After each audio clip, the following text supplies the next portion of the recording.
begin with a Team 10 investigation. It's marketed as an easy and simple online banking experience. But some customers of the banking app Chime said when they had problems with their accounts, Chime didn't help them.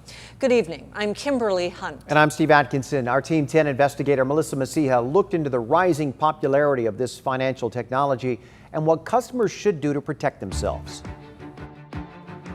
Nicholas Traub and his girlfriend dated for 11 years. They've had their share of ups and downs. I've been clean for a while and trying to go to school and trying to put my life back together. Nicholas and Margaret were turning things around together, both enrolled in college programs, Nicholas working.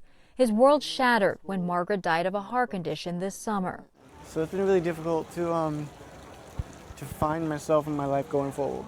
His professor helped Nicholas set up a GoFundMe page to raise money for her funeral. That money transferred to his Chime account, an online banking app to give to Margaret's family.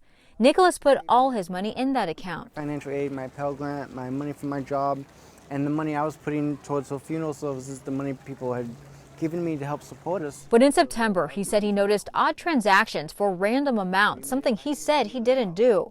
Within a couple days, his account was drained. I thought it was safe. How could they get my account information? I don't know. He lost more than $3,000. Nicholas filed a dispute. He said within a day or so, Chime denied it. I feel like Nicholas has been victimized twice, once by the people who took his money and once by Chime Bank, because they did not help him at all. In fact, they denied his claim and have left him penniless. Nicholas is not the only San Diegan dealing with this. Martin Pamatz lost his wallet in February with his Chime Visa card in it. He tried to reach someone at Chime about what he said were unauthorized transactions. One of them, it's like money transfer. The other one is Facebook ads. And then the other one is for a hotel in Cancun or something. In his case, more than $2,500 gone. Martin's appeal also denied within a couple days. But they never gave me an explanation as to what they found or how they basically made the decision. I asked Chime about both Martin and Nicholas. A spokesperson said they stand by their decision to deny the claims. In an email, she wrote, the team reviews in-app activity, the members' card activity and PIN status, as well as location and transaction activity and data. She said they audited their accounts twice, and in both cases, the data and facts surrounding the members' account access and transaction history support the original decision. Every industry, every business goes through a certain amount of growing pains. State regulators say Chime is what's called a neobank that uses financial technology, more commonly known as fintech, to operate, primarily in the digital space. It's not going away.